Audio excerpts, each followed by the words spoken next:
Okay, so we will wait for a few more minutes.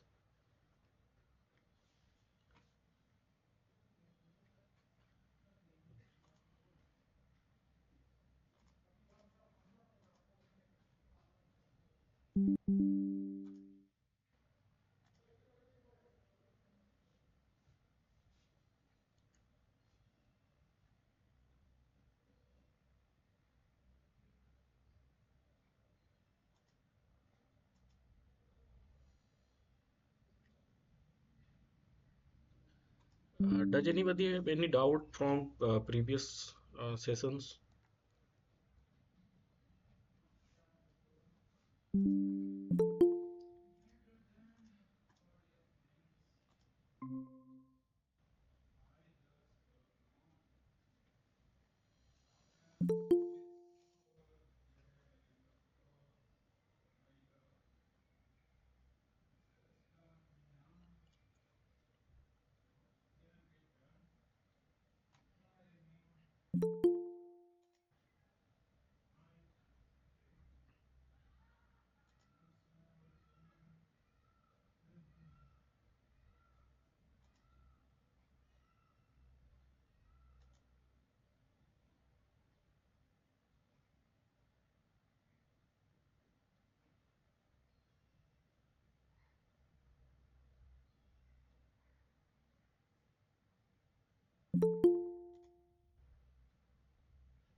Is there any exam today? Like very few people are here. Do you guys have any idea?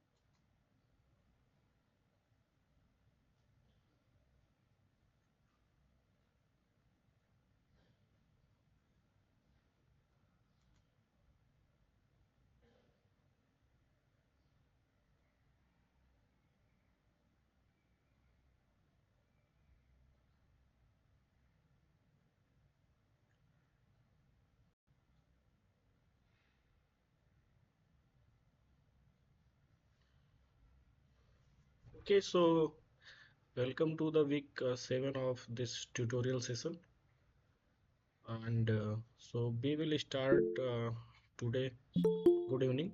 So we will talk about today about uh, CSV module to import data, and we will learn about some libraries in Python which are being used for importing image like in Python, and image like overall it's image processing in Python.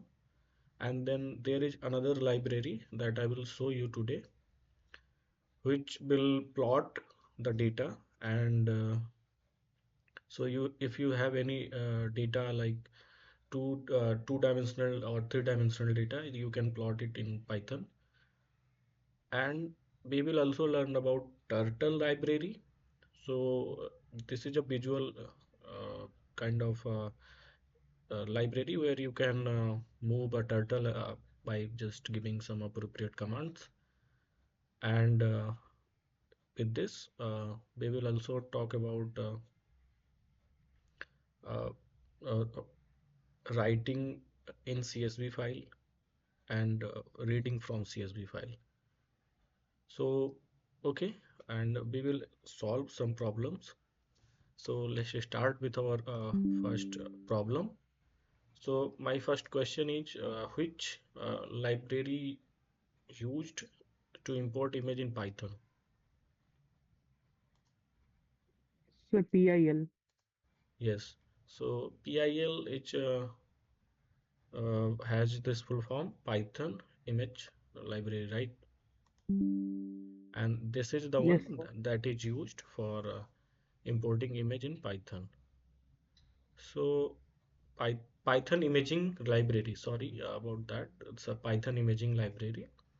So it can read different type of file formats of like you must have seen JPG, PNG, GIF. These are the file formats, and also you must have seen resizing.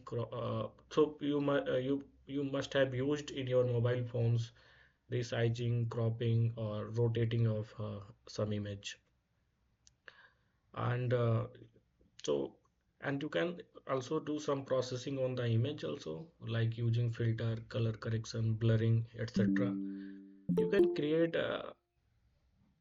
You can create images, like you can draw some shape, some you can add some text in the image.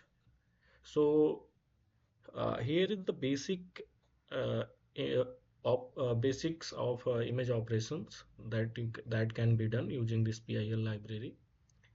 So you can get the size of the image, you can crop it, you can rotate it, you can flip it and resize it, and there are many more. So first we will see how we can import this PIL library in Python. So okay, I will. So you can just write import PIL, and then okay,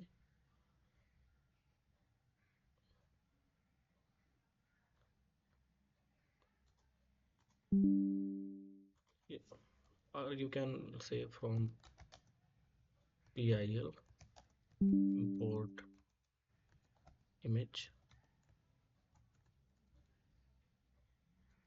Then I don't. Okay, so you guys are now familiar with the Google Colab. Hello. So it does the same thing like using your local Spider or any other Python code editor. Okay.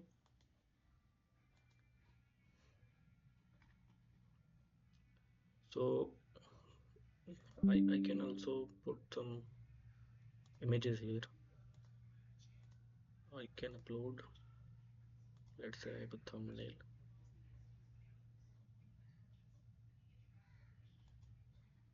Okay.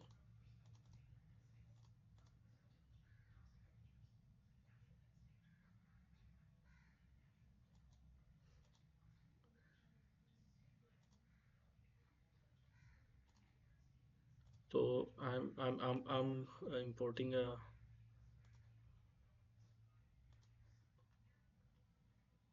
Sorry. I will import an image here, and I will put somewhere where I can write my code. Mm, okay.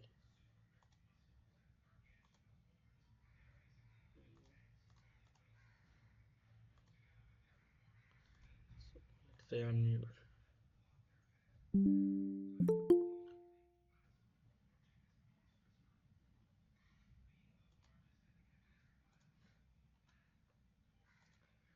You must see thumbnail.png is being uploaded in Google Colab, and then what I will do now, I will read this image. So for doing that, I can go for image, and then image dot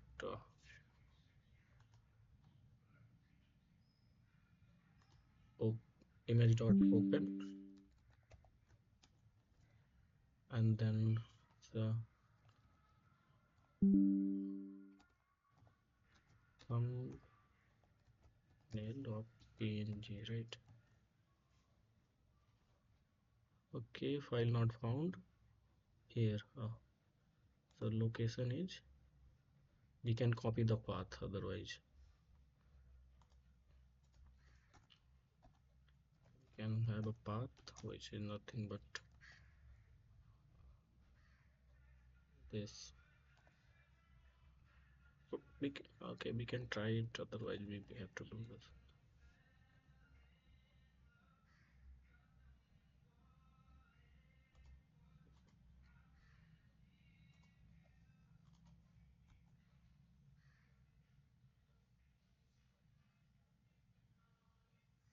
Okay, maybe I'm not that.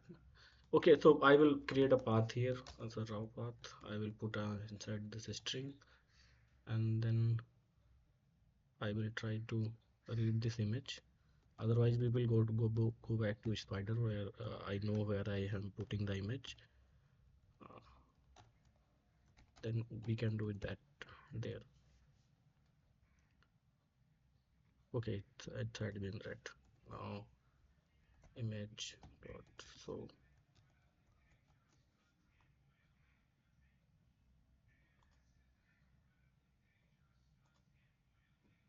uh, sorry guys, like I was trying to do it here, but I'm having some problem. So I will do it on my local code edit editor, because I was thinking like I can share it with you later on, but uh, so I will do it in my local Spider one.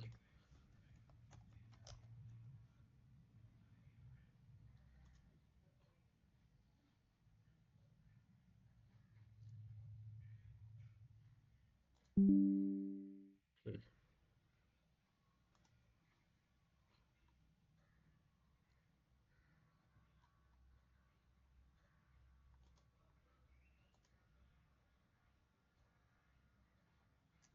So I will stop the tent. I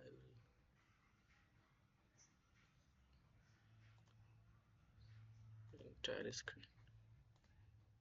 So can you see my Spider code editor? Hello, hello. Yes, sir. Okay, thanks. So there I was having some problem opening the image. So uh, let's do that here. So let's say we have, so I can show you in my folder.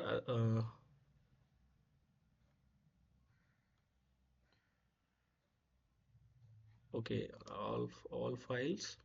So you can see here is an image called example, right? Now, and my code that I have written for reading this image, this is week 7 assignment 1. So this code is in the same folder. So that's why I can directly use the image name. Okay, and then I can read it. And once I run this, so my image has been read, and I can show the image. Okay, so for showing the image, you just have to use image dot show, and then just do this. So you will have some pop-up window where you can see your image. Okay, now uh, so I would like you guys to have some basic understanding about this PIL library. So I will show some basic functionalities of this library. Okay, I will close this now. Now I want to know what is the size of this image. So you can just here, you can just use image dot size, and you can print it. So dot size gives you the size of the image. So it's a 720 by 720 pixels. So okay, I can show you.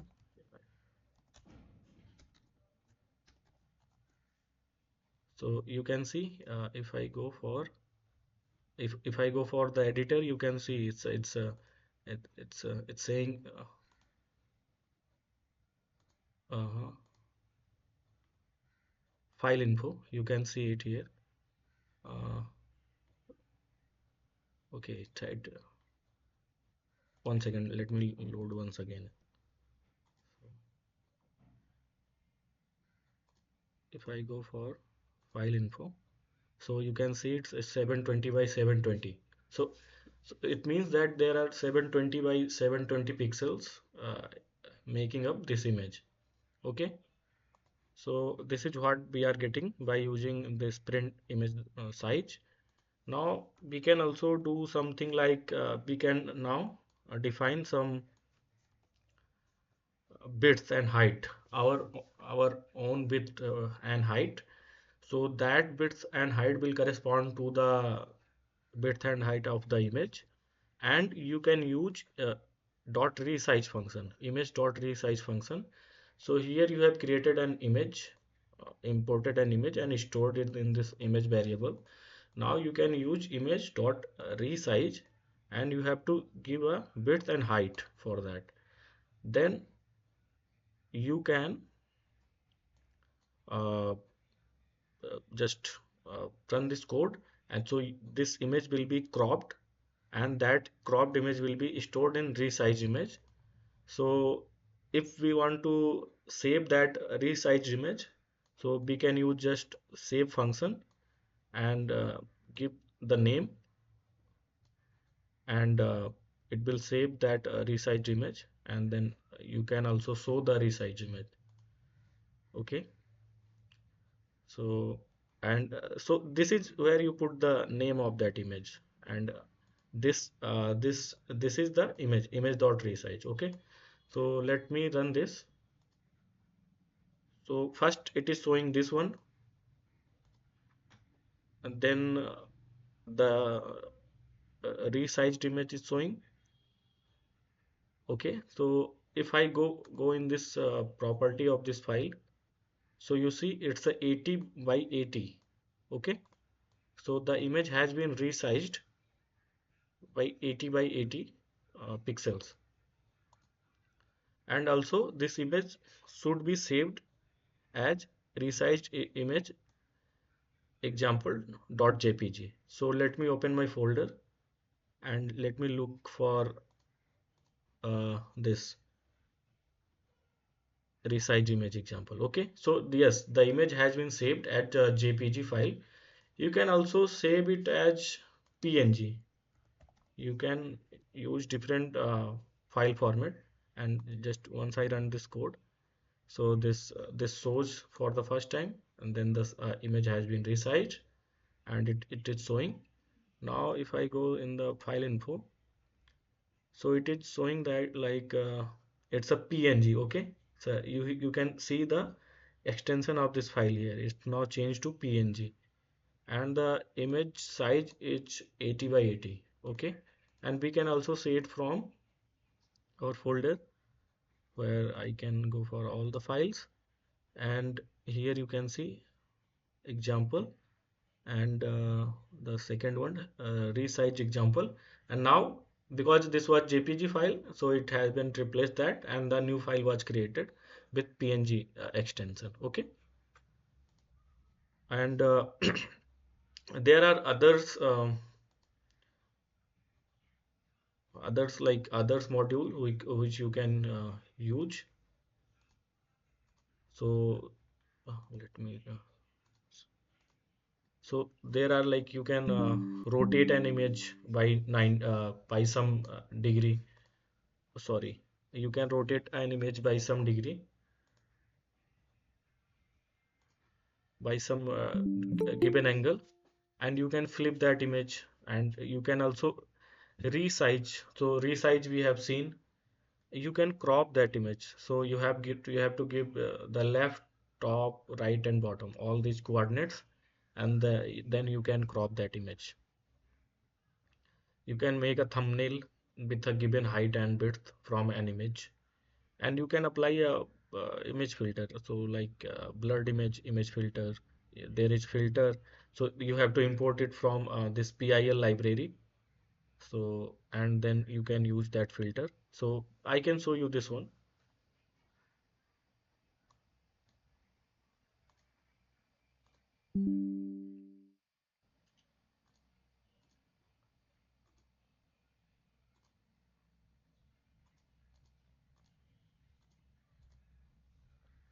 So if from PIL import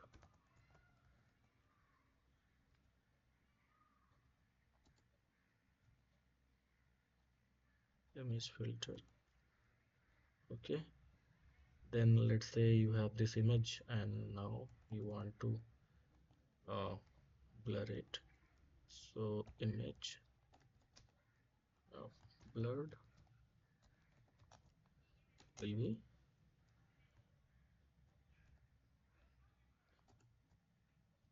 uh, okay, so that will be this image and this image. So whatever the image we have, and then we say the filter, and we have to give the filter name. So here the image filter is blur. Okay, so we have our image, and then we apply a filter, and then we say that image filter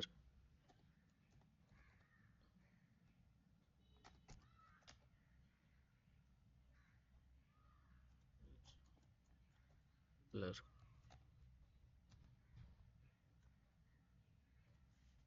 So it's giving me warning. So it's saying invalid syntax. So let us check that. So okay, it should be capital.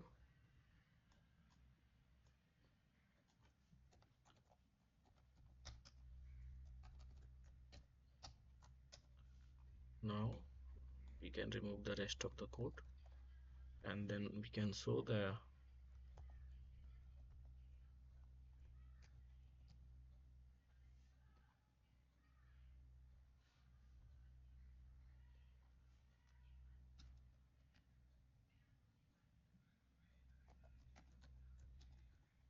okay, what is the problem.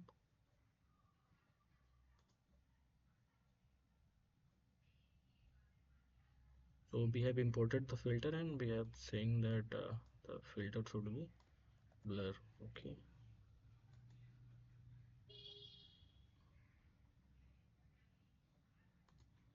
so we are applying a filter. Okay, let's check the syntax. Okay, it's not a double column, it's a single column. Okay, now we can add the this is the image that we are importing, and then this is the blurred image we are getting. So you can see the blur. It's visible. Okay, and there are other module also like box blur. So you can use this one also. So just run this code. The original image, and then okay. So you have to give some radius in that. So let's say 5. So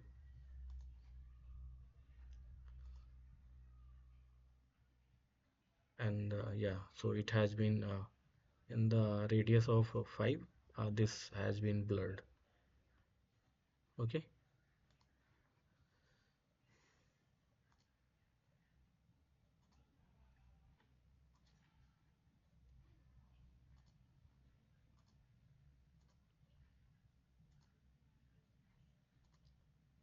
so you can use these functions, these basic functions that are I have written, and you can also draw on the image. So what you will do, you will import image draw. So this is another module in the Python imaging library, and then you have to also import the image.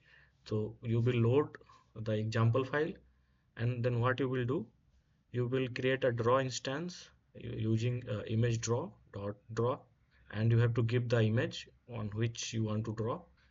Now you can draw any kind of shape. So we are here. So you must have seen the previous image. So here what we have done, we have given the coordinates x, y, means x1 y1, x2 y2, and then we have said that it should be the color red and the width should be 2, and then we have shown the image. So what it has done, it has drawn this uh, uh, this line from this coordinate x1 y1 to x2 y2, and the width is 2 and the color is red. And you can also like draw text on the image at any given coordinate. So you might be thinking, oh, what are these coordinates? So like 10, 10, 200, 200. So you must have seen this image is 720 in x and 720 in y. So whatever you write, it is start from here x and then y. Okay. So the 200 moves steps it moves in x, then 200 steps it moves in y. Okay. So actually these are the positions of the pixels that are present in this image. So you can also in the same manner, if you want to add any text, so you have to give the position where you want to add, and whatever you want to add, and just draw the text. Okay. And you can also convert this image to a different color scheme. So you know that RGB I think there are different color schemes are there, so you can also use them. RGBY, I think so there are different extensions of this color scheme. You can also change it to other color scheme, and you can also convert your image to a grayscale image. So this was the image I have created. Now I can use this L inside this image dot convert, and so what it will do, it will convert this image into a grayscale image. Okay. Uh, it won't have a color, but it will have some intensity difference based on the colors that were present earlier. And so I have already shown you how shown you about like saving an image using image.save function, and you can save it in different format that I have shown, like if you are reading a JPEG image, and that image can be saved as a PNG image. Okay.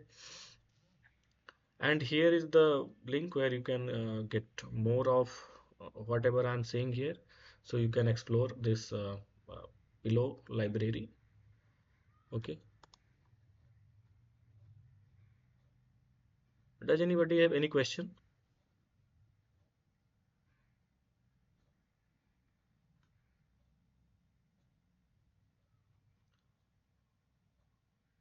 So let's move on to the next question. And now we have this CSV module, right?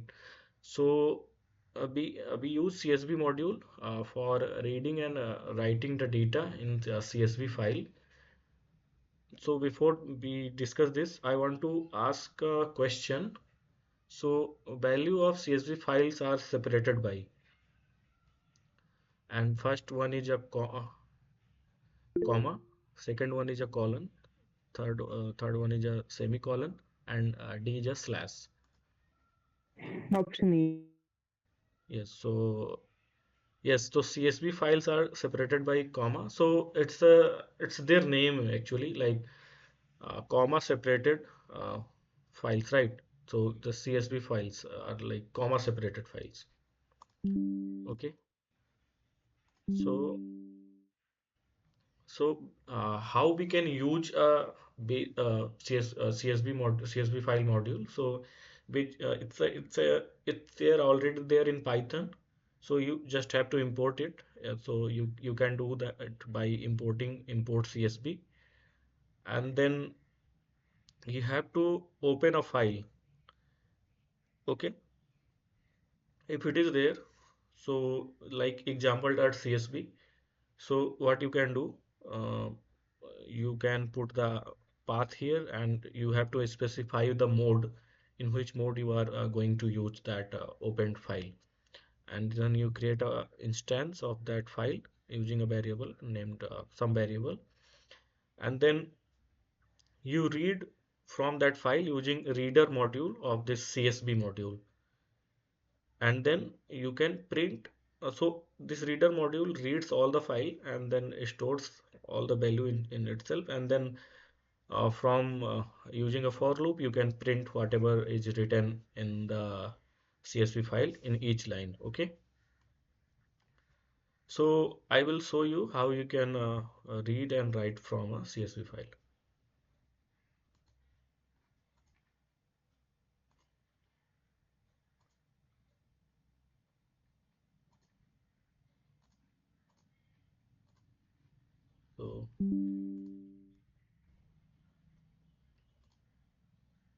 So let's say okay, first let me show you. I have this CSV file, and inside this file let me open it with my open with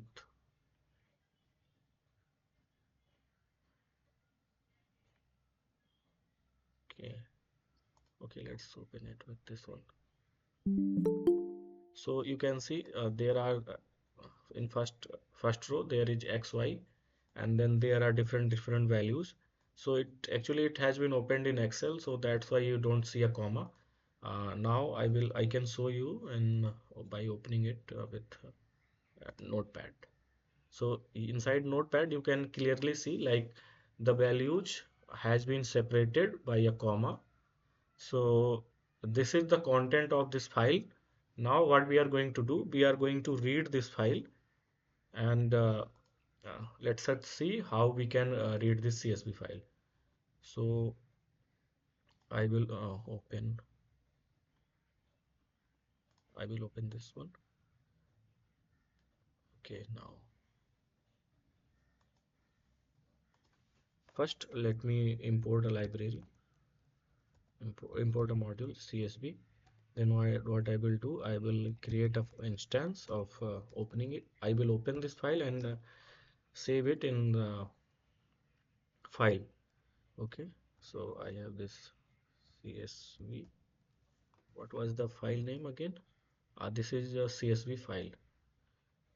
So the name is CSV file, and the extension is CSV, and we are opening it in a reading mode. So we will put R here. Now what we will do?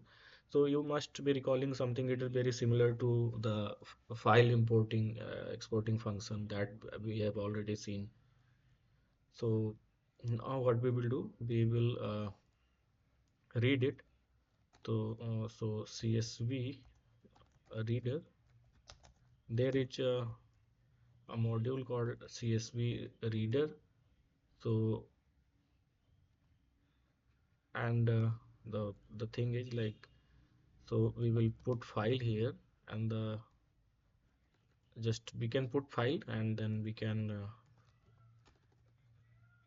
okay, we can also print the CSV reader. What is there in the CSV reader variable?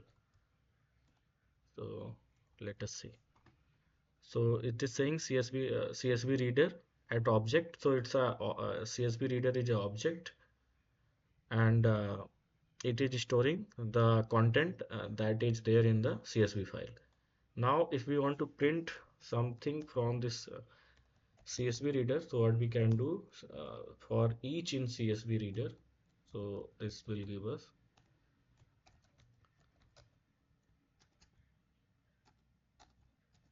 print each. So this will give us the output. Now here you can see this is the values that were stored in the in the CSV file. So these were XY 5 to 525 etc. Now there is also one thing that we can do. So you know that this first line is a header. Okay, So header is, you denote some variables, like you are storing something like temperature versus voltage, whatever. So this might be your temperature and this might be your voltage. So that's why we denote them by some string. So you can also do this thing. You can have a header, and you can use I think CSV dot next, and what you can do, you can put the file, and then what will okay, 1 second, I might, so okay, so no, not this one, you have to put the CSV reader here. So whatever you have read from the file, now you are putting it in a CSV.next. So what it will do, it will, what,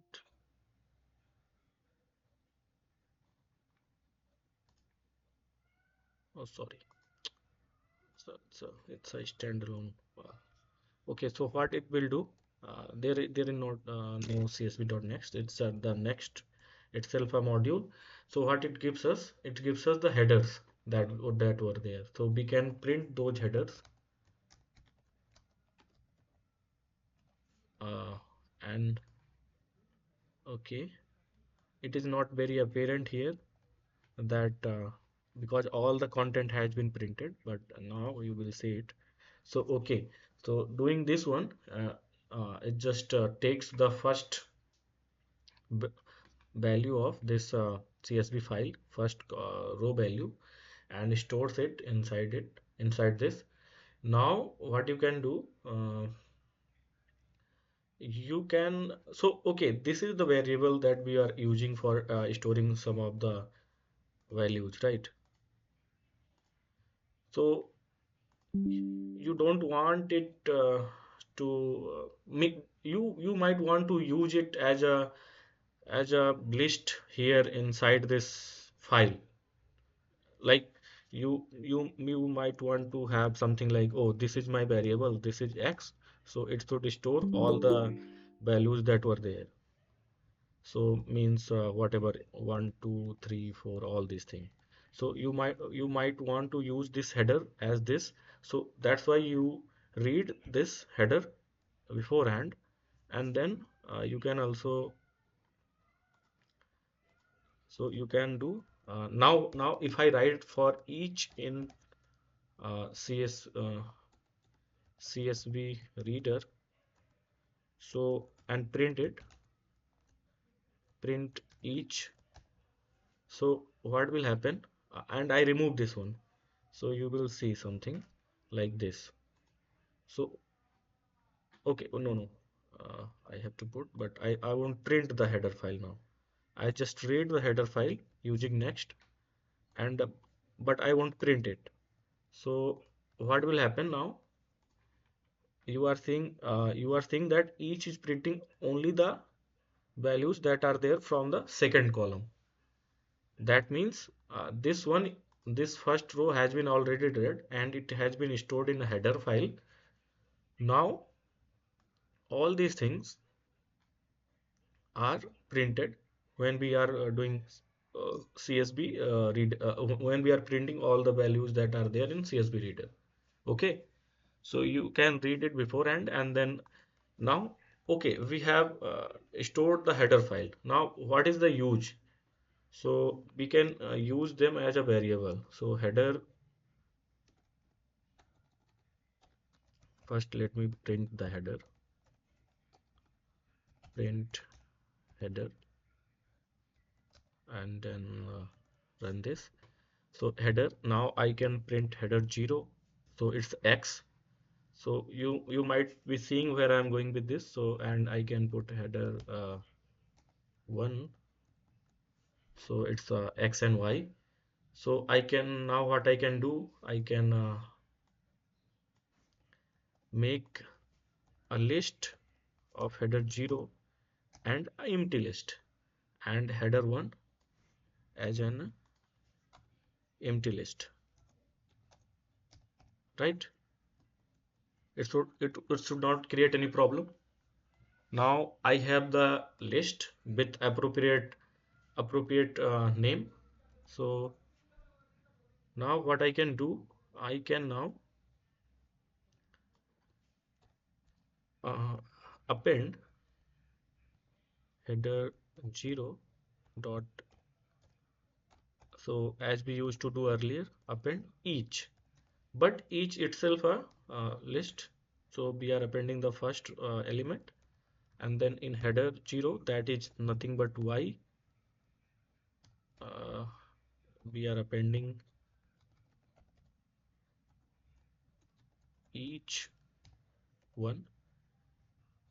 Okay, now it has, the code has run. Now if we print uh, okay, x, sorry, not x, if we print header 0, so uh, no, this thing should not be here, sorry. Okay, so it's a header 1, it's a y, and this is one, header 0 is x, and similarly this each 0 is the x value, and each one is the y value. So each what it is doing, it is reading line by line from this CSV reader file that has been read using csv.reader. Now, so all these values are now separated and stored in appropriate variable. So header.0 was an empty list, but after running this for loop, we can see that all the values 5, -4, -3, -1, 0, 1, 2, 3, 4, 5 has been stored in header 0. And next, we can print the header 1, and you can see now the header corresponding header 1 values are now stored like 25 to 16, 19, 4, all the things. So you might see uh, it's using it looks like we are squaring all the values of like here that are present in first column, and storing it. Okay, now we know that we can read from a CSV file using a CSV reader, and uh, like this, and it needs importing a CSV module. So I am going to do something here, but I think most of you may not be familiar. So what I'm going to do, I'm going to plot something. So for that, I will use import matplotlib dot pyplot as plt, and then what I will do, I will plot these values plt dot plot, and I plot header 0, comma header 1, and then I will matplotlib.pyplot.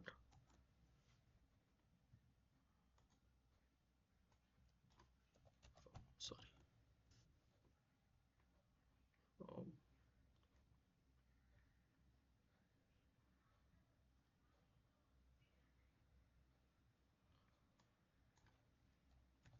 import on this one. No module named matplotlib.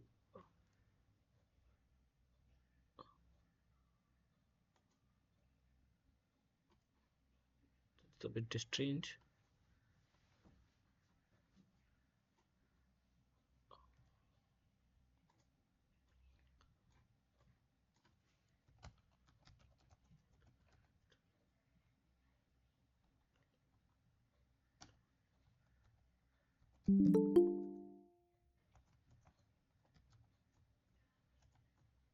Okay, so now it is working. So it's importing a library pyplot, and we are importing it as a PLT. And what it is giving us, it's giving us uh, this graph. So it's giving us a nice plot where we can see the x values has been uh, given on this x-axis and the corresponding y values are here. Now what we can do, we can also do this where you can clearly see the corresponding values. So what I have done, I have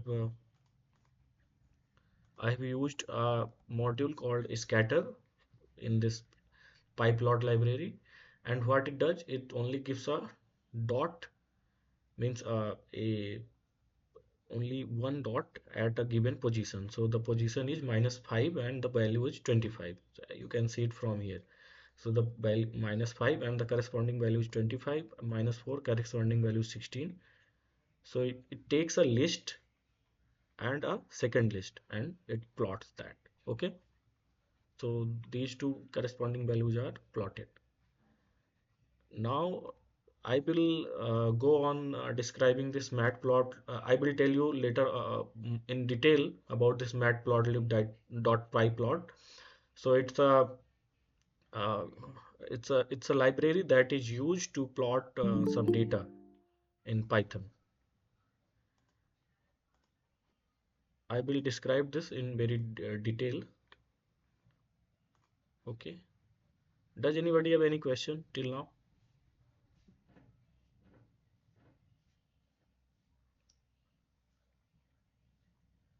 Okay, now once I have read from this matplotlib.py plot, okay, once I have read the CSV file, now we can also write something in that CSV file. So, okay, so So can you just once more explain that the two headers? I missed that part. it's I it's a mean, something. I understood the word. Uh, so, what do you want to like know about that header file? So, let's say you are doing some experiment, okay?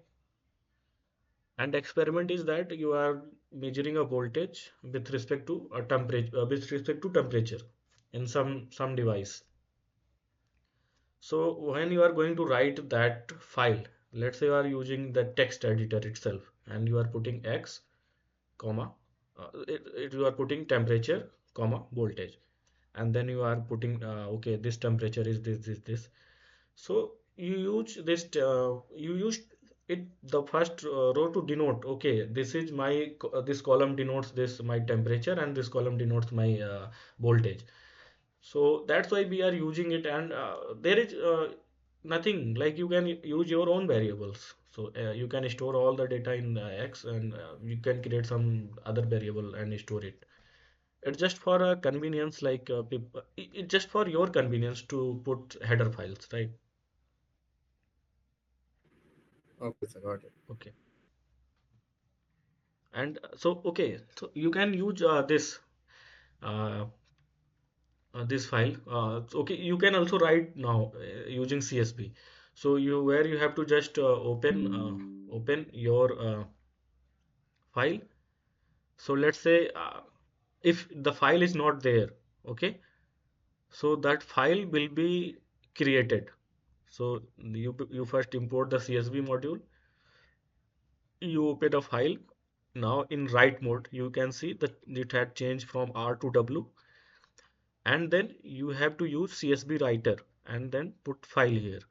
Now with help of CSV writer, you can write in a row, and when you are using a write row, okay, so you must have to use some iterative some variables that can be that can be iterated through, like this list you can iterate through it.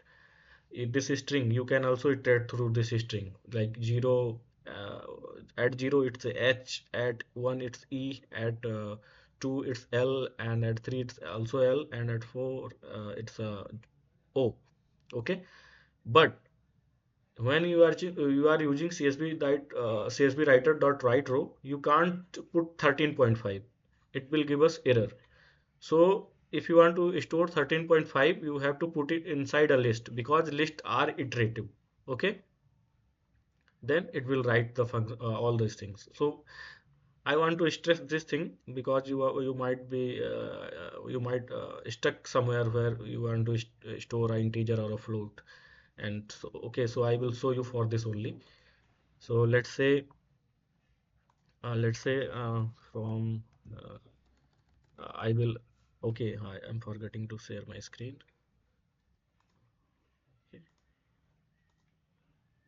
So I will share my entire screen here, and then I will import CSV. Then what I will do, I will create a file. File is nothing but output. Okay, so I will open it. Open a file, it's there, output.csv. It will be create it if the file is not there, it will be created, and I'm opening it in a writing mode, and that's it. So file has been opened. Now what I can do, I can use CSV writer. So nothing but CSV dot writer, and then I put the file, and I can now I can write something. So I will use uh, CSV right CSV writer dot write row, and I have to put, let's say I want to store 13. So no, first let me put something that I have shown you earlier. Hello, hello John. Okay, and once I run this, okay, it ran successfully. That means the data has been stored in the file. Let me go back to this folder where we can see this file. So there is this output. Now you let us open it using Notepad. Okay. The wait, wait, this.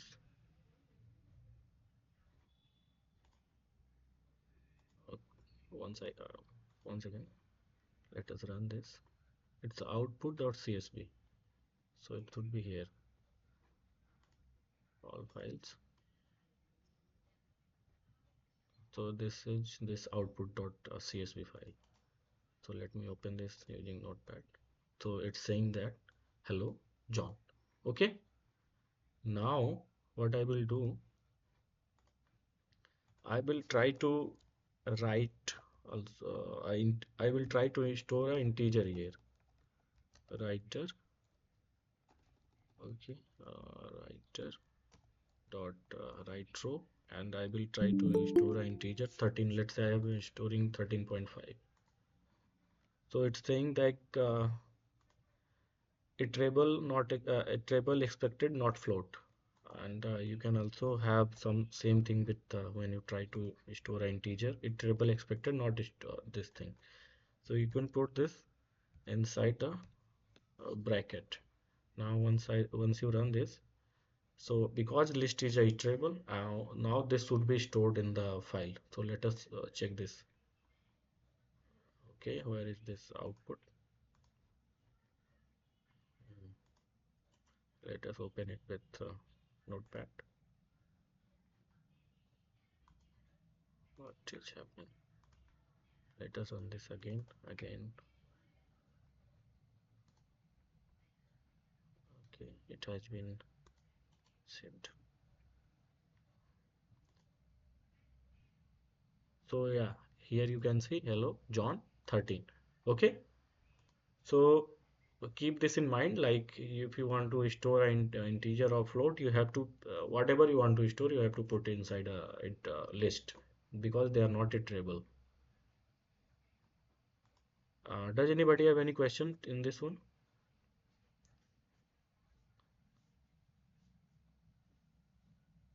And I can also show you this one. Like you can see in my folder, there is no file named output one, right? Now I can also show you, like if there is no file named output one. So once I run this code, a file named output1 will be created. So here you can see a file named output1 has been created, right? So a file named output1 has been created, and here you can open it with notepad, and here is the data in the output1. Okay, now let us go to the next slide. So this question I have already asked, and this one I have shown you using. So here we used matplotlib.pyplot library for plotting this data, that is x and y. Now, uh, can somebody predict this output of the following? So what I'm saying is that if f equal to 1 for j in range this, if f is equal to 1 for I in range this, so I comma j means it is going through this row, because we are giving this one, and so that means it will go to 1, then it will go to 4 because j is constant, and then it will go to 7, and then if f is equal to 0, it will go to where? It will go to because it's 2 minus 1 1, and this is decreasing with step minus 1, so it will have a value I will have a value 2 1 comma 0. So it will reverse the order 2 1 comma 0. Okay, so because f is 1, so we can ignore this one simply. So this is the only thing we have. So what we can have is this for j in range 3, if f is equal to 1, and for I in range 3, if we print this, so what we can see, like I is changing its value but j is 0 for the first time, so that means it in the first column, and then I is changing this value from 0 to 2, that means 0 comma 0 0 comma sorry 1 comma 0 2 comma 0. So these are nothing but just a values. I can also write this word.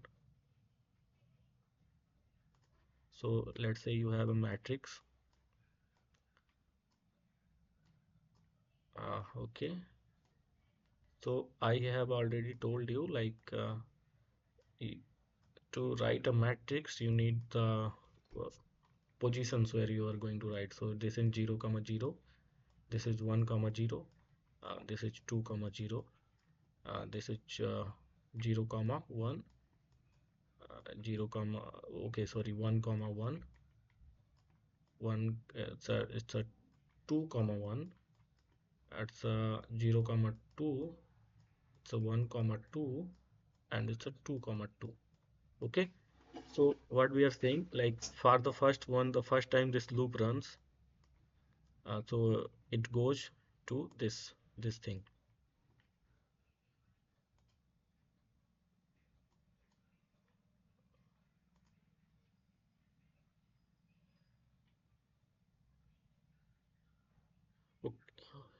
Okay, so whatever this goes to this one, so that means I is for the first time is 0 and j is 0, so that means where is 0 0, and this is the matrix, so matrix is this one, uh, sorry, matrix is nothing but this.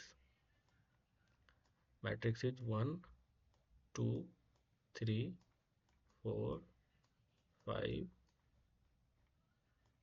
and 6 7 8 and 9. Okay, so this is the matrix. Now what we will do, sorry, so what we will do, we will see that if I is equal to 0, j is equal to 0, this the value is at this position is nothing but 1, so that's 1 is correct. Now once again the I value will change from 0 to 1. I will go to 1, but j is still 0. So that means 1, I is 1 and j 0. That means 1 comma 0, and that is 4. So 4 will be there. Okay. Now again I will change its value to 2, j is 0. So at this position 7 is there. And once the now the j will change its value. So now j will change the value to 1. So that means 0. I will now have 0 and j is 1. So 0 comma 1 is nothing but this value, and that value is 2. And then 1 comma 1 is nothing but this value, right? And that value is 5. And then 2 comma 1, because I will be 2 and j will be 1. So that is nothing but 8. And you can guess the rest of it. So it's reading like here, then here, then here. So that means it will be 3, 6 and 9. So can okay, now I think the answer is now very apparent. So the answer is 147258369. Okay. Now there is this does everybody understood the previous question? Okay, so now we will move on to the turtle graphics. So it's a popular way of introducing programming to kids, because I told you it draws shapes and it shows how it is going from one position to other. And in Python, there is inbuilt library, turtle library, and so it's very easy to use. And here are some basics.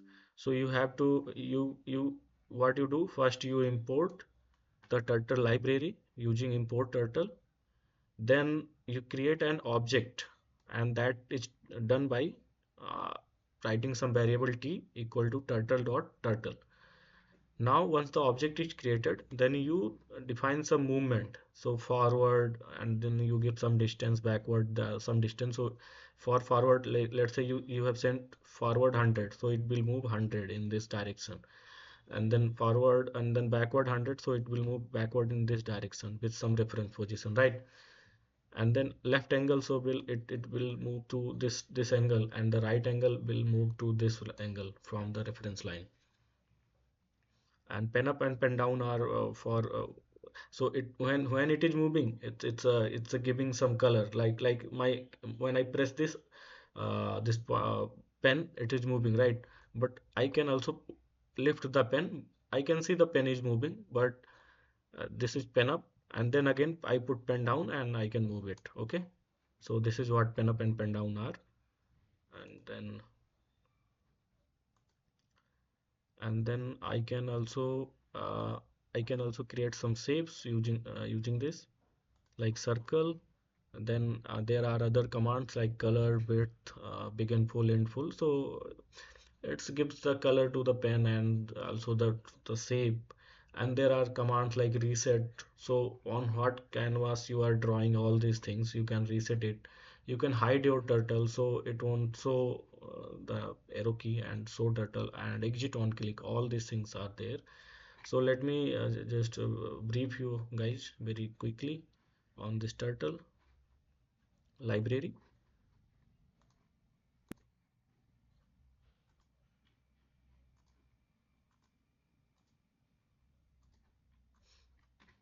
Okay,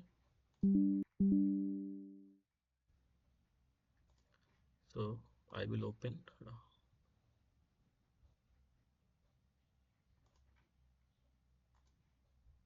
So you can see here, like I have written some basic things. So what I have done, I have imported the turtle library. Then I have created an object, as I told, a turtle instance. Then I have resetted whatever is there. So I don't want anything. Then I move the turtle forward 100. Then I will rotate it by 90 degree. Then again I will move the turtle left 90 degree. Then I will move 100 steps. Then I again rotate it left.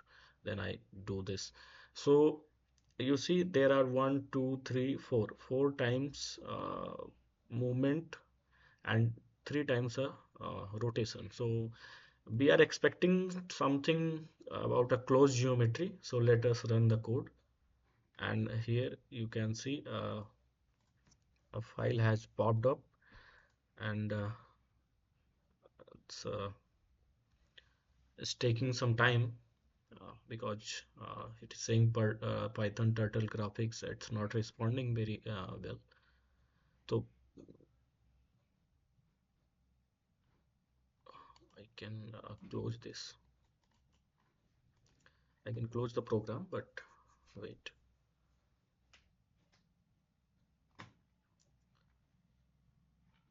I can run it again.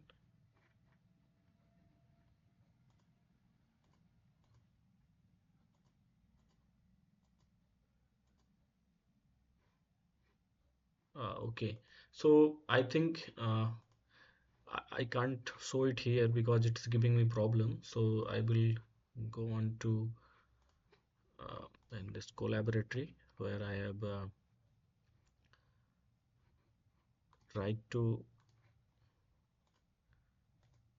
mimic the same thing. So I will share this file with you, so you guys won't have any problem. So what is done? It is done in Colab.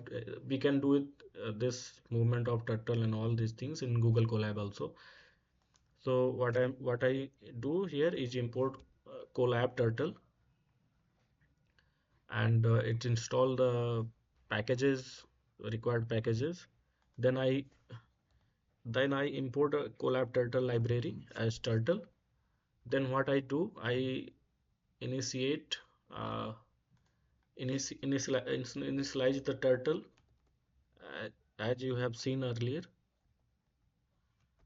So in the Python one, like in the spider code editor.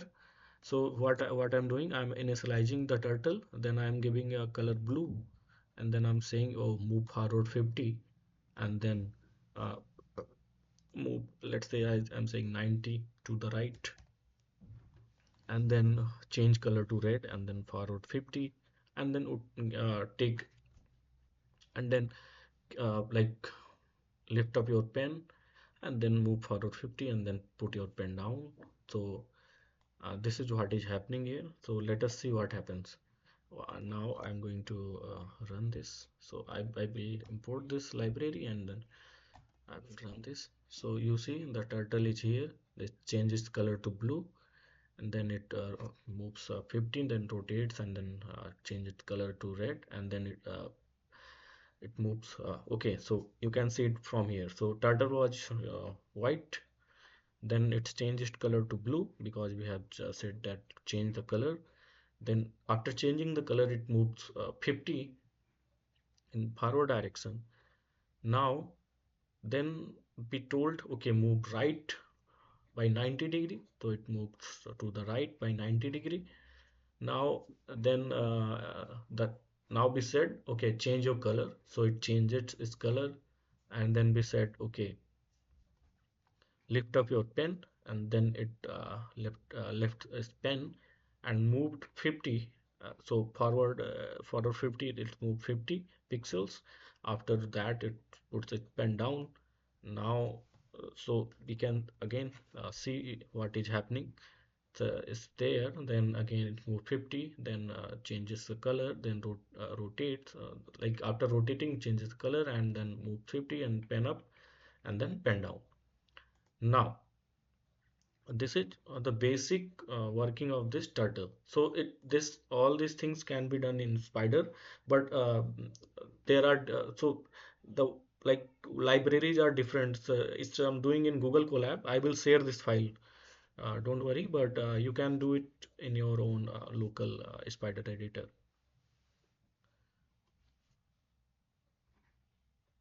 Okay.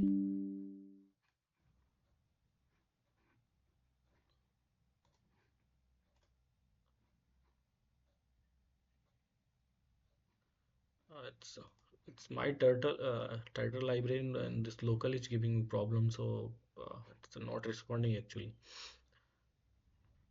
Now I will show this. Okay, so you must have understood what is the uh, basic working of this turtle graphics. Now I have a question for you guys. So the question is, what will be the output of the following code?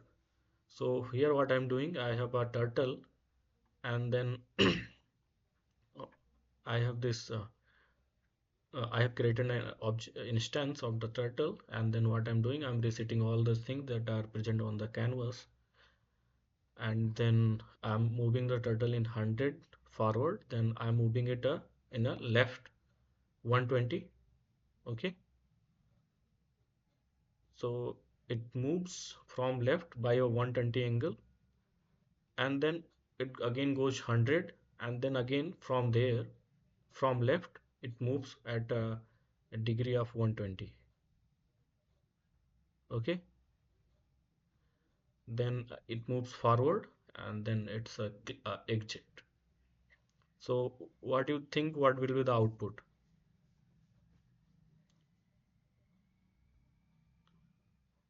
So I can again tell you. So you have this you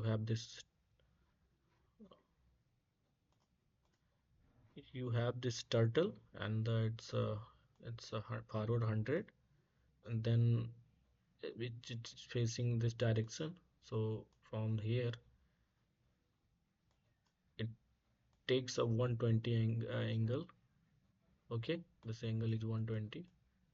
It moves from, then it moves to here, and then from there it takes, this is the baseline, and then from there it calculates this 120 angle, and then it moves there. So what you see, it's 100, and here it's 100 and 100, and similarly here it's 100 and 100. So and then it stops here. So what is the output now? It's very obvious.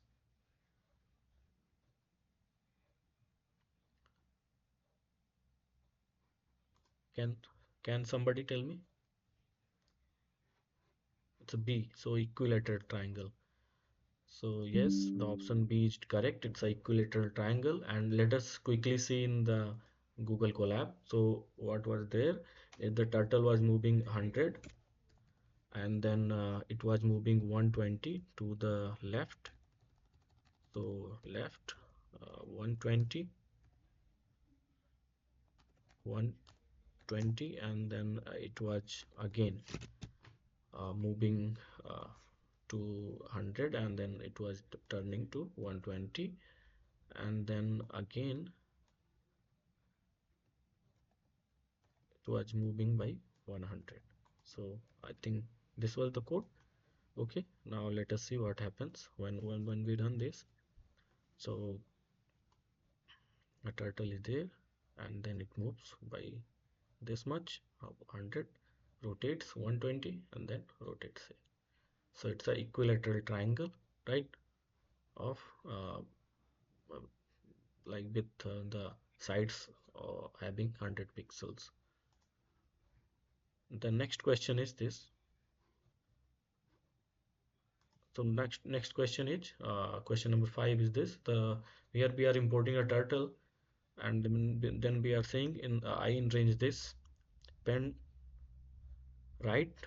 uh, so we are importing turtle as a pen, and then we are saying pen go right 60. So by 60 strip, so okay, pen just rotate by 60, so it's a 90, then somewhere it might be 60, so it will rotate its orientation in this way. Then we are saying, okay, so it just, okay, let me delete this. So it just rotates, not moves, it just rotates its orientation. Now it will move by 60 in that direction, 60 steps. Now it will lift up its pen, lift up this one. So this pen dot pen up, it will lift it up. Now what will happen? It will pen dot right. So it just changes its orientation this way, and then pen dot forward. So it will go uh, Okay, so pen is up now. First the forward happened and it moved 60, but after that pen was up. Hmm? Now pen was up and it moves 60. So somewhere here, uh, no, that's okay. So the 60, so it will move somewhere here. Then again, what will happen? For pen dot right, so it will rotate it and then it, oh, so okay, first changes its orientation, moves in forward direction, then lifts its pen, means pen is not there at all, and then it moves some degree 60, and then okay, it rotates direction and moves some degree 60 and just put the pen down. Then next value of I comes again and it do the same thing again. So it goes somewhere here and then comes back. So, something like that. So it happens.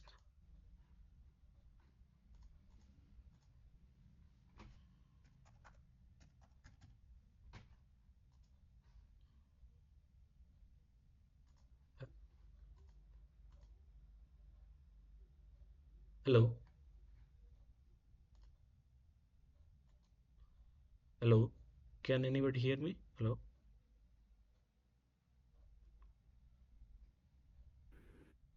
Yes, sir, you're audible. Yeah, I think I Yes, was. sir. Yeah, I think I was bit away I was away for a second. I think it was due to my connection. Okay, if everything is good, then it is doing something like that. So what I'm asking is which shape is the output of the following?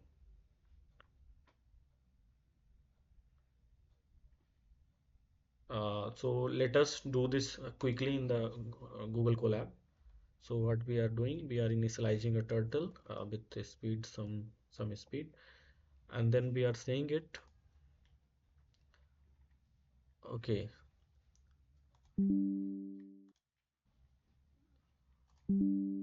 then we are saying for I in range 3, just move the t turtle dot forward turtle dot it's a changing direction and then moving, right?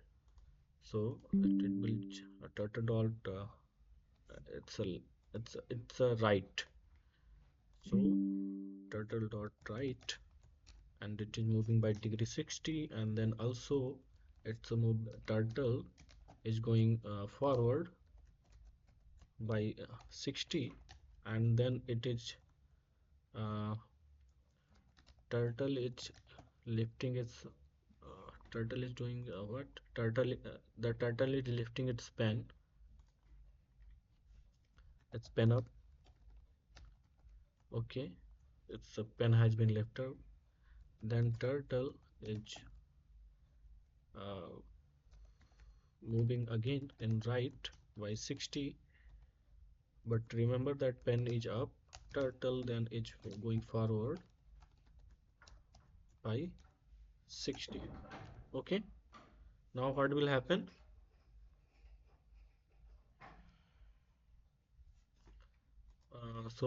This okay, now we will put the turtle pen down.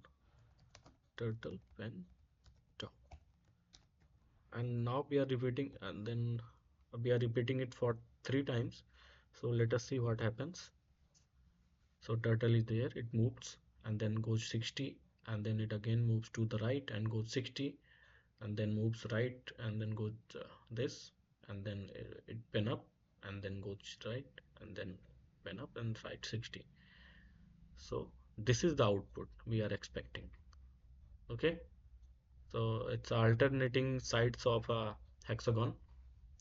So here you can see the option A is correct. Okay, now does anybody have any problem in this one? So option A is correct here. Now we will go on to the next question. So what we are saying, what will be the output of the following code? So it's a turtle. We have created a turtle and named it a pen, and then we have a value n is equal to 6, and then we are going in a range of 6, and then we are saying that divide the we have a variable angle, and we are dividing 360 degree by 6 by that value, and then we are saying pen dot right move at that this angle, and then pen dot forward at 60, and then we are saying dot dot dot dot. So what you are saying, expecting what will be the output? Anybody?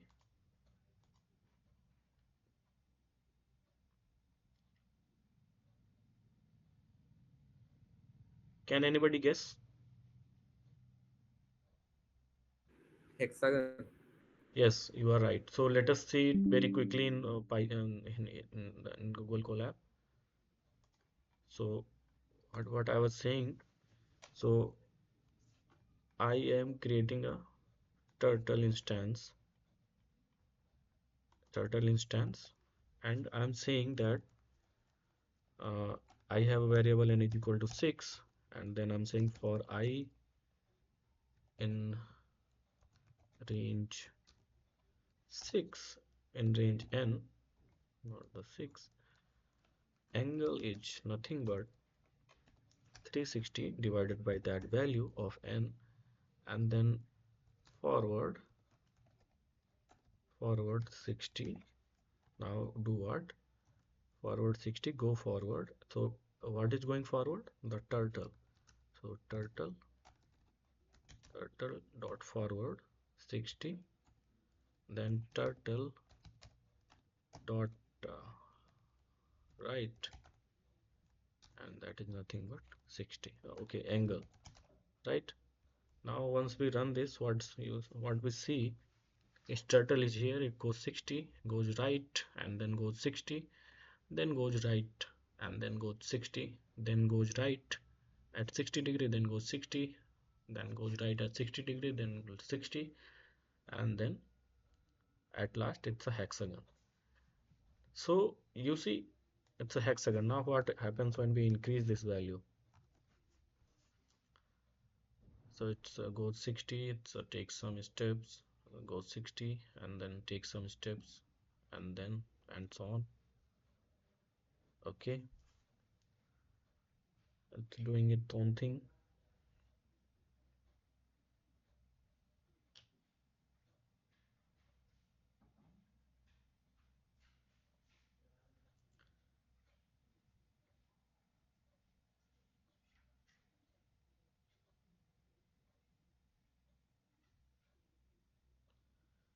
So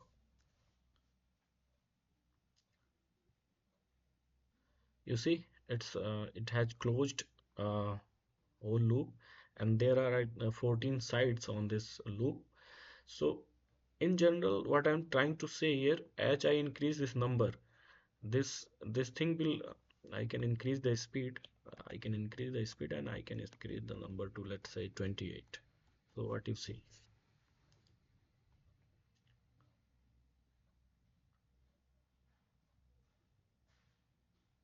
Okay, it will return. It is gone out of canvas. I can make this one, then I can do this, let's say 36. So it has 36 sides, and that angle will be 36 by 360 by 36, and it will move one step, and let's increase the speed to let's say 10. So what will happen, it will move. Okay, it's very small. Let's move it by 5. Not visible at all. So it you see, as we increase the number of sides, this closed geometry becomes a circle, a near circle. So a circle is an approximation of a polygon in a programming language actually. because you can you always have this pixel that you want to move in the next pixel, so there will be one pixel so the distance between two pixels is one pixel. So the minimum you can go is the 360 or you can go at what minimum angle you can go, but what I'm trying to say, the that circle is a approximation of polygon. So it's not a true circle that you see. So there is always some sides in the circle that you're drawing. Okay. Now let's. So everybody understood this? Why? What is happening here? So actually, it's a divide. So it's saying that if you want to create a polygon with some side, some number of sides. So what is it is saying? So you have, okay. Let's say I have a hexagon. So 3, 4, 5, and 6. So at the center, all the angles created by these sides. So this angle, this whole angle is nothing but 360. Okay. So that's why we are dividing the angle by the number of sides, and this number of side will give so this angle divided by the number of side give us how much we have to move next time, so that it can close that this geometry. Okay, so that's why we are moving in this by a certain angle and creating a closed polygon. Okay, so the hexagon will be the correct answer for this. The next question is, so hexagon is the correct option for this. And the next question is,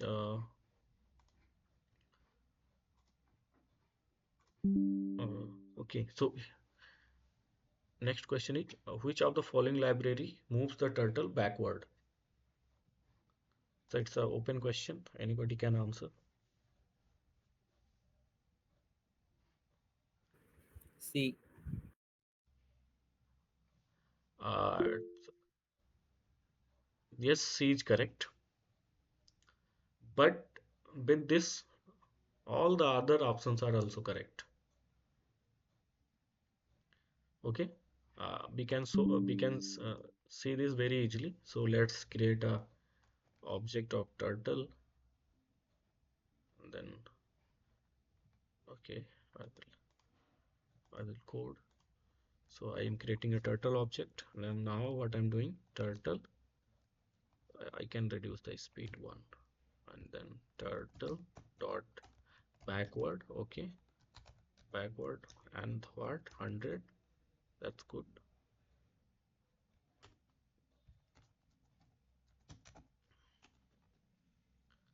So if I run this, oh no, no attribute because it's not the thing. This is the thing. So it's, yeah, turtle have moved 10 backward. You can see it very clearly once it's 100. So yeah, you can see it's backward, right? The next keyword was the next one was turtle dot back. So let us see that also. So we can use turtle dot back, back, and then run again. So you see the turtle again moves back, and then other one was turtle dot bk. So yeah, it again moves 100 steps back. So all the options in this one are the correct. So all the above are correct. Okay. Now next question is, which of the following library has to be imported to plot route map using GPS location in Python? gmplot, CSV, both, none.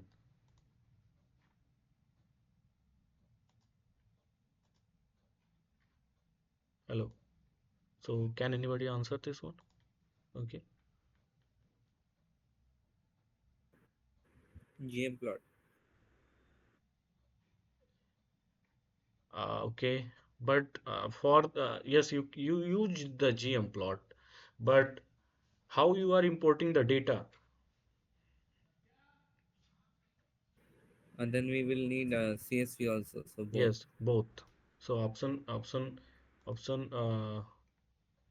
uh, C is correct for this one. So that's a both. Now next question is which of the following each are use of functions? So give a higher level overview of task to be performed.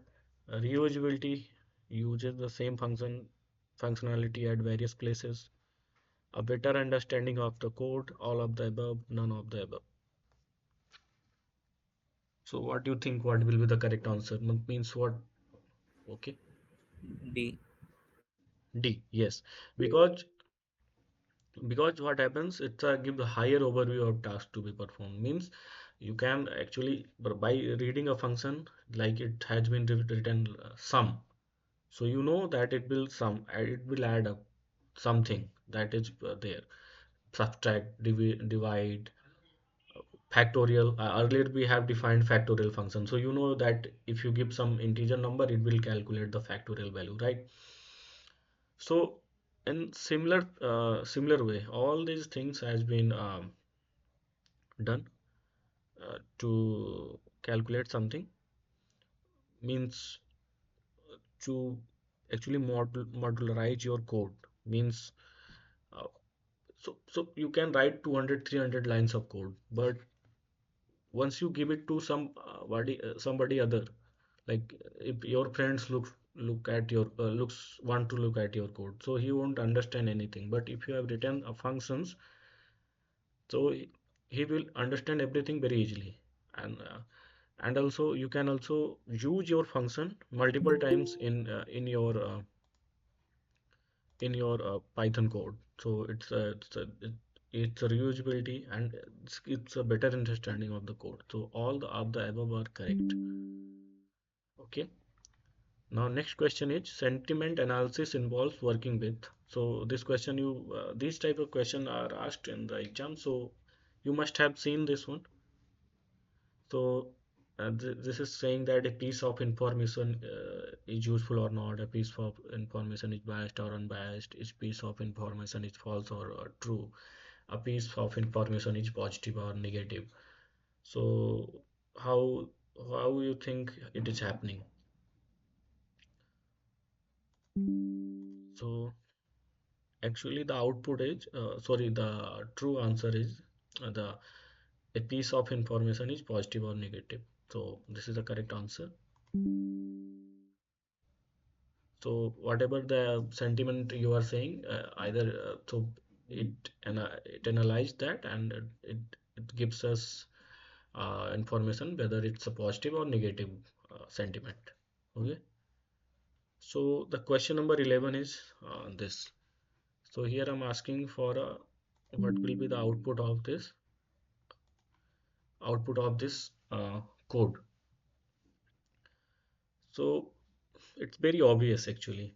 So what we are saying, taking a matrix we are taking a matrix. Okay, we are taking a matrix here, that is here, and then what we are saying that uh, create an empty matrix. Now you know that for going to every element in a 2D matrix, you if it is a it is a 3 cross 3 matrix, you need two for loops. So that's why first for loop and then second for loop, right? Now what we are saying, for I in range length of matrix 0.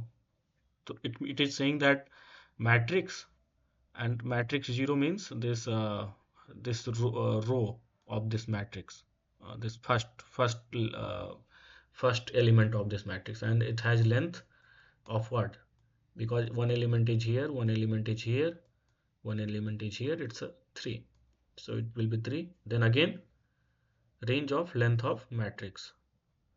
So it will go to the length of the matrix again, and then all the j values here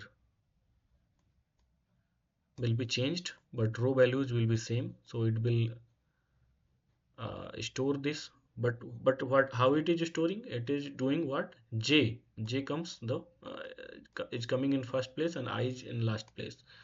So the trick is done here. So I value is going this way, so I is here, but now j okay, first we started with I is equal to 0 and j is equal to 0. That is good. So the first element that matrix j comma I will read is 0 comma 0. Okay, that's good till now. But in the second, what happens?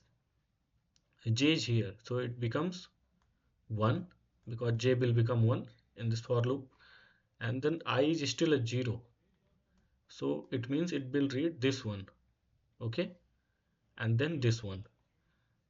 But this is a row and this is a column, and what in transpose you do, you transpose the row, means you write the row in columns, and that is the transpose matrix, right? So this is an example where we are so we are storing this transposed thing. We are storing this transpose because we are reading this one, and then we are storing in a transposed row, and then transposed row is being appended in the transpose matrix. So all the column values are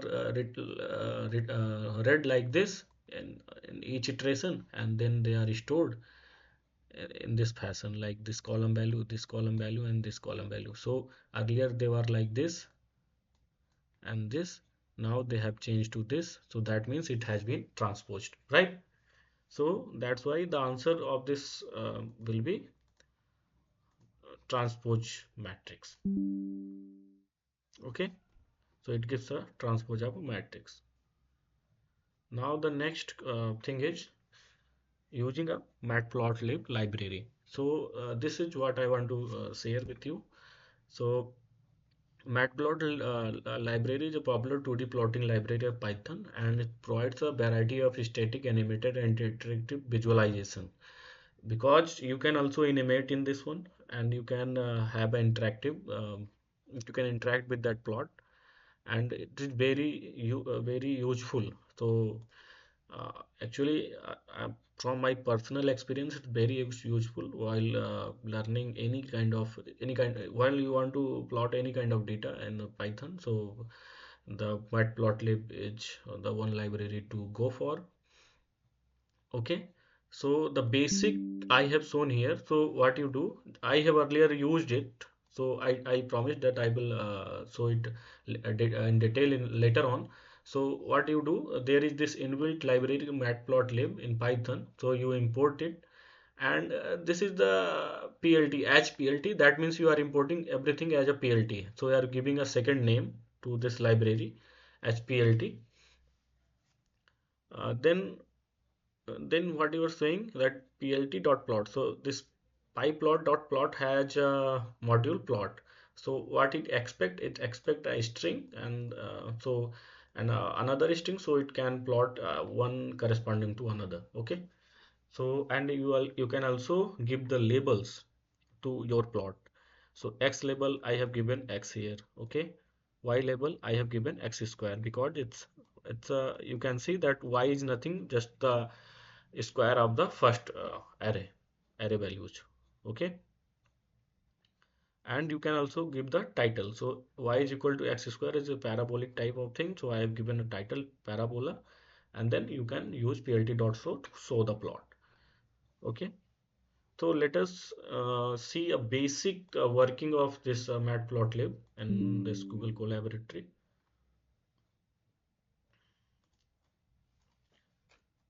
So there's a new section. It's a new section. So what? Okay, no. It's a new section. So you see, it's a using matplotlib. Okay. Now with code. So from import matplotlib dot py plot as plt. Okay, okay.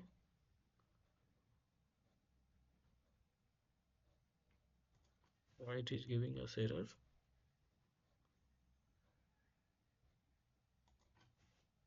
Okay, here is the mistake.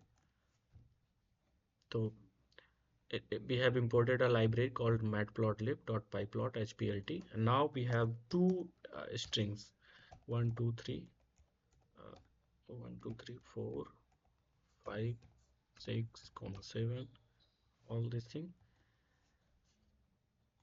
So you can also do this. I forgot to tell you, but you can do this also.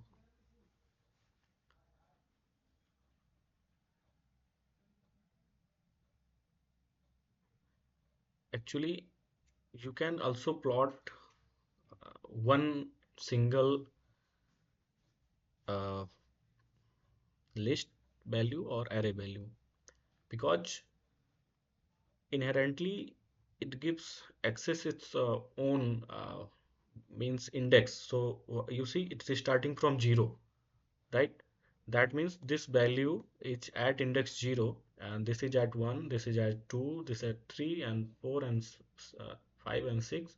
So the value 7 is at index 6. So it takes the index. If you don't provide us, just you provide it a list, so it just takes the index of that list, and the corresponding value is printed on y-axis.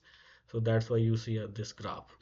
Okay, but if you have something like this where you have 1 4 and 9 and then 16 and then 27 and then uh,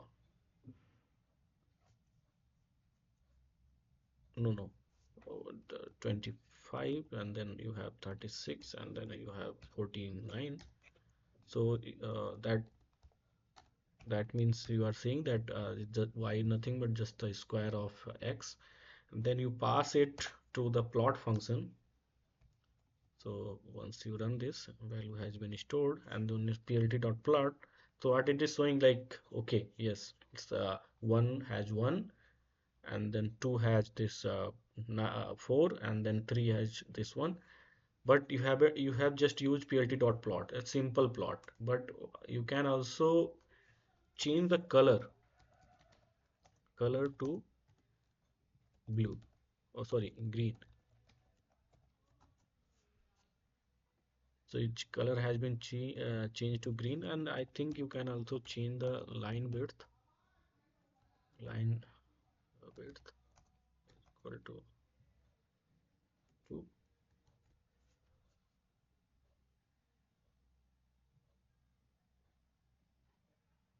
Okay, here problem.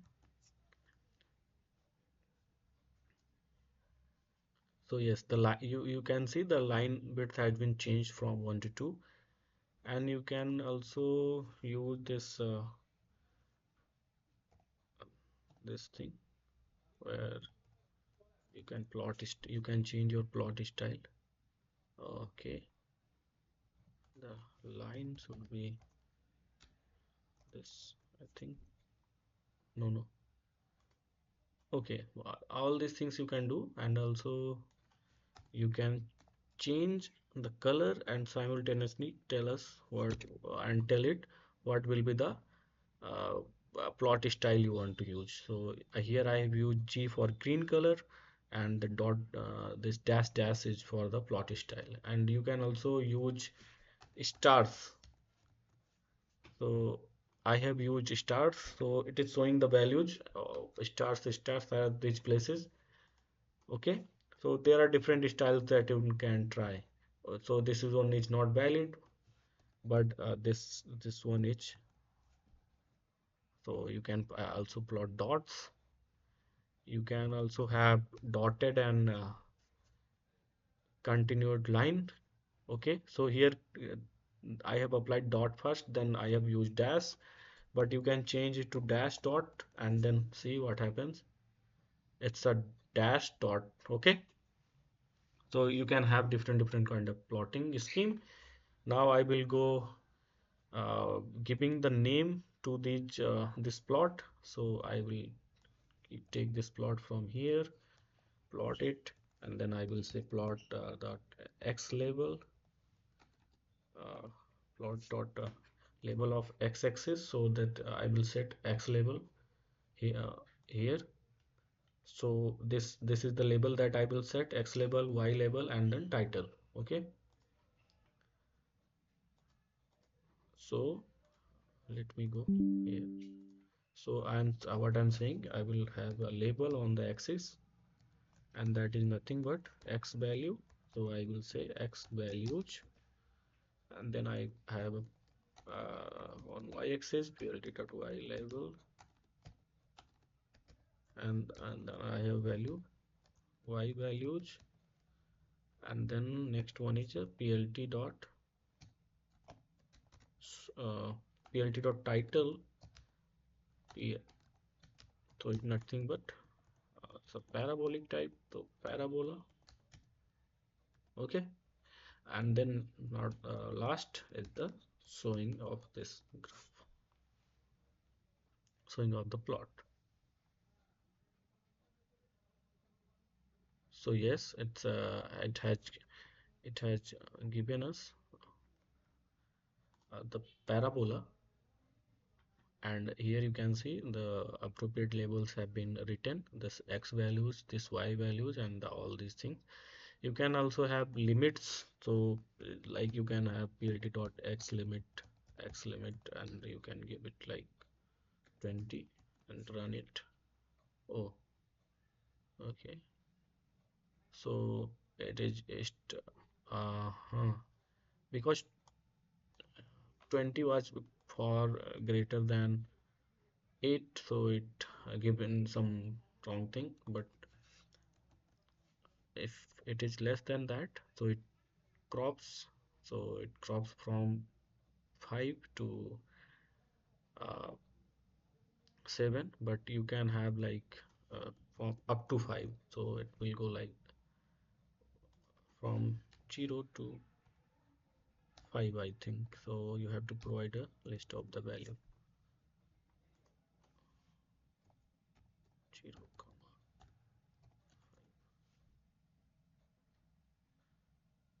so it also includes 0 now, and it goes up to 5 only. Earlier it was going from 1 to 7, but by putting this limit it is going from 0 to 5. But you can also put limits like 1 comma 5, from 1 to 5, and similarly it will go from 1 to 5. And you can use similar limits on the plt.y limit, where you can have, let's say you want to plot all the values that are between 10 and 40, and then so this is what are the values that are between 10 and the value 40, between the limit of x and y. Okay, now I want to show you something else in this. So here is the basic matplot library, and here I have shown you all basic plots that can be done using this matplotlib library. Okay, so first I will show you the bar plot, and so let us say you have a values, and that have labels. Then no, let's say you have labels. You have stored some data, means some data, some city data about some cleaning index or what. So that you have given label city A, and then city B, and then you have given the other name city C. Okay, and you have the values for cleaning index. Let's say you are giving it 10, other is 45, another is 20. So this is the your labels and the values. Now what you do, you plot a bar plot to specifically tell about the data visually. Okay, so what you do, you have already imported the matplotlib.pyplot as a PLT, so you can keep on using this. So plt.bar, and then okay, plt.bar, and then you put the labels, then you put the values, and then what you do this,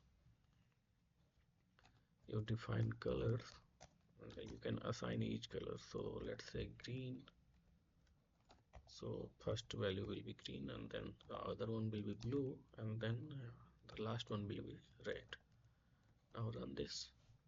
So you see the city is uh, less clean, city B is the highest clean city, and then the city C is in between, and the colors are appropriately given: green, blue, and red. And the labels for city A, yes, you can see it's city A and city B and city C. Okay, so it's giving data in this format. It's very boring, but giving data in this format is very easy to comprehend and very easy to understand. Okay, now we will go on to the next one, and that is plotting a histogram. So uh, okay, so we will plot a histogram, and we will say, so let's say we have a data x is equal to, where 1 occurs one time, 2 occurs two times, 3 occurs three times, and 4 occurs four times, and 5 occurs five times. uh, okay, so you can plot this using histogram. So for this you have to give the data and plt. So this is your data. Now what you do define plt.hist, and then you give your data x, and then you define bins equal to, let's say, 5, because there are five bins that you want to plot. Now now you give the color. You can give the color also. So to each histogram the color is equal to nothing but green, let's say, and then you can also give the edge color equal to red. Run this. So you see we have seen that 1 occurs one time between 1 and 2, and then 2 occurs okay, so it is starting. Okay, so actually we should say it this 4 times. So between 1 and 2, 1 occurs one time, 2 occurs two times, 3 and between 3 and 4, 3 occurs 4 times, and between 4 and 5, this occurs what, 5 occurs.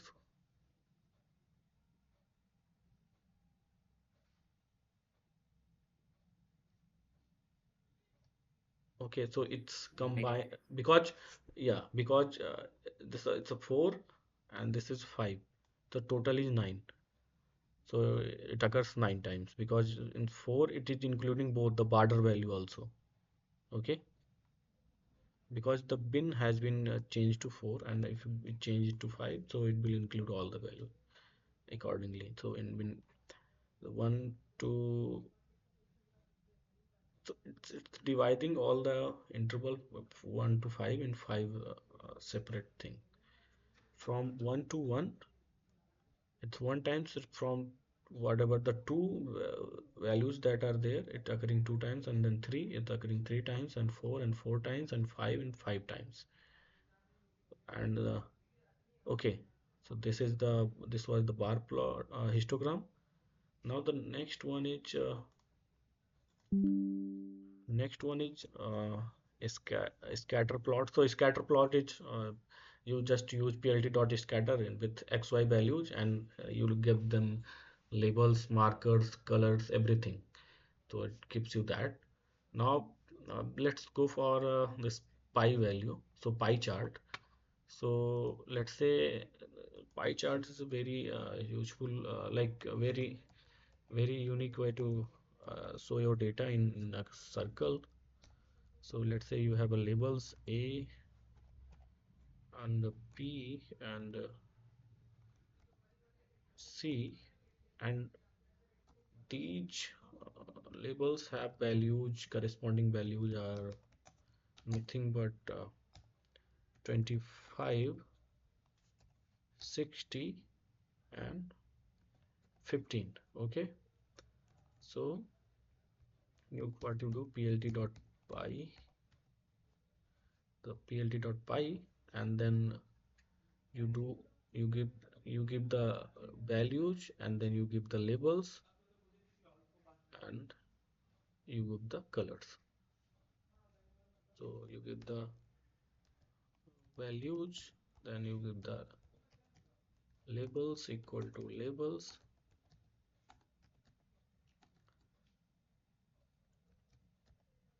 then you give the colors equal to uh, uh, red. Then for each thing there are three, so red, green, and then you can go for blue. Then I do this. Okay, so this thing like A, B, and C, they have been plotted with appropriate colors, and their share has been calculated. But if you want to also plot the values with the share, like how much they are contributing, so you can use a function auto percentage, and that is done using this. So uh, okay, so you haven't seen this one, okay, or you have seen? I was sharing this Google Colab screen, right? Oh, so how much you have seen? Somebody can just ask me if the screen is not visible. Okay, so you have seen me plotting the It's visible. historical histogram, right? Okay, so yes, now we Yes. yeah, now we can see the if we have some value, we can also create a pie chart. So let's say we have labels ABC, and the corresponding values are 20, 60, 15. Then we have a inbuilt pie function that plots when you give that plots a pie chart when you give the value plt.py values and labels. And so labels are this, and you can also give the colors, so customized colors to each value, and that colors are shown here A, B, C. And I'm saying that here we can see how much percentage they are contributing. So you can also use a function called auto pct equal to nothing but uh, it's a it's a it's a, it's like this. So you it's a inside a string you put 1.1 f for float formatting, and then another percentage and another, and then you do this. And once you run this, so you see the percentage has been calculated and appropriately written uh, on the values, on the top of the values. Okay, so this is it, guys. So I hope you have understood. And so this is the basics of matplotlib library, and I will share this Google Colab file with you. And I want to share one more thing. So uh, I can, okay. So let me go to okay. Hello IITK.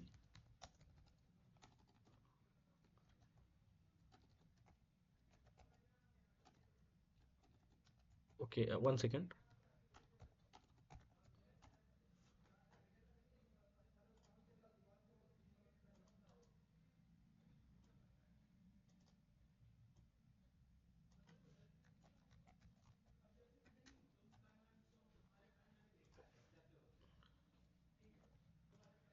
Okay, so I want to share you this thing. So this is the address of my personal website. So like my website where you where I will so all these things will be in the teaching section. So I will very soon upload like all the course detail, all these things. So that I'm doing this year or that I will do next. So all these details will be shared here. So you can also visit this later on. So here I'm also giving the link in the comments. Okay. So and also I will upload uh, all this Google Colapse file in the YouTube video description, so you can find it from there. And I think the PPT I will also include that in the YouTube video description. And I think that that PPT has been also shared with you. That link for accessing the PPT has been shared with you guys. Okay. With this, so I want to acknowledge uh, Professor Sudarshan I. Nagar from IIT Ropar, NPTEL team, PMRF team, and Department of Physics, IIT Kanpur. And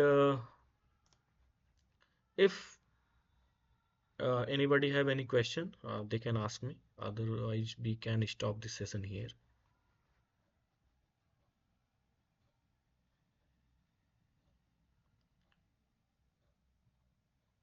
Does anybody have any question?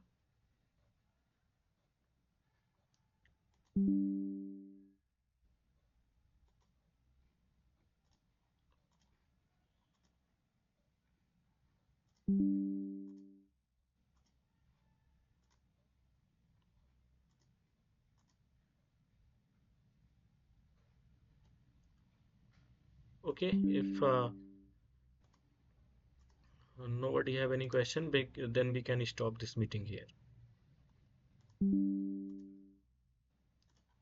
Okay, thank you guys for being here, Thank you, sir. and thanks a lot. Okay, I will see you in the next session. It will be next Saturday. Sant, it will be next Saturday. Okay, thanks a lot, guys. Bye.